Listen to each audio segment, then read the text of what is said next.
Santapan Harian, Rabu, 12 Agustus 2020. Hari ini kita akan membaca Hakim-Hakim pasal yang ke-12, ayatnya yang pertama hingga ayatnya yang ke-7. Namun sebelumnya, mari kita berdoa. Di dalam keteduhan dan kerendahan hati, kami siap menerima firman-Mu. Di dalam-Mu, Kristus, kami berteduh. Amin. Hakim-Hakim 12 ayat 1-7. Dikerahkanlah orang Efraim, lalu mereka bergerak ke Zafon, dan mereka berkata kepada Yefta, "Mengapa engkau bergerak untuk memerangi Bani Amon dengan tidak memanggil kami untuk maju bersama-sama dengan engkau? Sebab itu kami akan membakar rumahmu bersama-sama kamu." Tetapi jawab Yefta kepada mereka, "Aku dan rakyatku telah terlibat dalam peperangan yang hebat dengan Bani Amon. Lalu aku memanggil kamu, tetapi kamu tidak datang menyelamatkan aku dari tangan mereka. Ketika kulihat bahwa tidak ada yang datang menyelamatkan aku, maka aku mempertaruhkan nyawaku dan aku pergi melawan Bani Amon itu. Dan Tuhan menyerahkan mereka ke dalam tanganku. Mengapa pada hari ini kamu mendatangi aku untuk berperang melawan aku?" Kemudian Yefta mengumpulkan semua orang Gilead, lalu mereka berperang melawan suku Efraim. Dan orang-orang Gilead mengalahkan suku Efraim itu, sebab orang-orang itu mengatakan, "Kamulah orang-orang yang telah lari dari suku Efraim." Kaum Gilead itu ada di tengah-tengah suku Efraim dan suku Manasye. Untuk menghadapi suku Efraim itu, maka orang Gilead menduduki tempat-tempat penyeberangan sungai Yordan. Apabila dari suku Efraim ada yang lari dan berkata, "Biarkanlah aku menyeberang," maka orang Gilead berkata kepadanya, "Orang Efraimkah engkau?"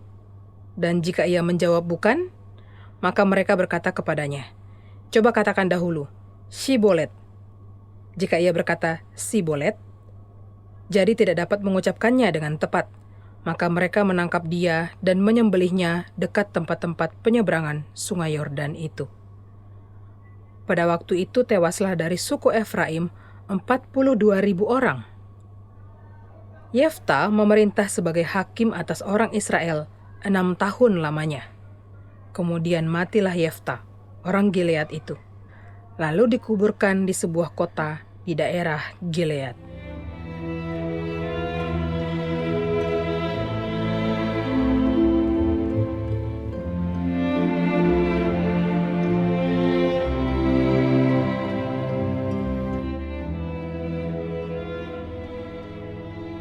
Sahabat Santapan Harian, pernahkah Anda melihat seseorang bertikai dengan saudara kandungnya sendiri?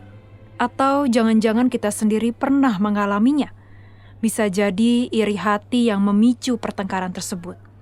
Iri hati tidak memandang status dan relasi. Tidak hanya kepada orang tak dikenal, iri juga bisa melanda dalam keluarga sendiri. Inilah yang sedang dialami Yefta. Ia diserang oleh saudara sebangsanya sendiri, Bani Efraim, karena iri hati kepadanya. Setelah pulang dengan kemenangan melawan Bani Amon, saudara sebangsanya tidak menyambutnya dengan pesta. Serangan suku Efraimlah yang menyambutnya. Mereka merasa iri karena tidak diajak berperang melawan Bani Amon, sehingga tidak bisa ikut mendapatkan keuntungan berupa uang dan jarahan dari hasil pertempuran. Bersama dengan orang-orang dari tanah asalnya, Gilead, Yefta melawan suku Efraim. Orang Gilead pun diremehkan oleh Efraim. Mereka dikatai sebagai orang-orang yang telah lari dari Efraim. Pasalnya mereka masih tinggal di tanah Efraim, namun bukan bagian dari Efraim. Dengan jumlah yang tidak seberapa, orang Gilead berhasil mengalahkan suku Efraim. Dengan taktik yang memanfaatkan perbedaan aksen, orang Gilead menghabisi suku Efraim hingga 42.000 orang jumlahnya. Pada dasarnya, iri hati tidak akan pernah membawa kita pada akhir yang baik. Rasa iri hati hanya akan menimbulkan kerugian, seperti waktu, tenaga, perasaan, dan lain sebagainya. Allah menghendaki kita sebagai saudara, baik kandung maupun bukan, untuk hidup dalam damai dan saling mengasihi. Inilah inti kehidupan kita sebagai orang beriman.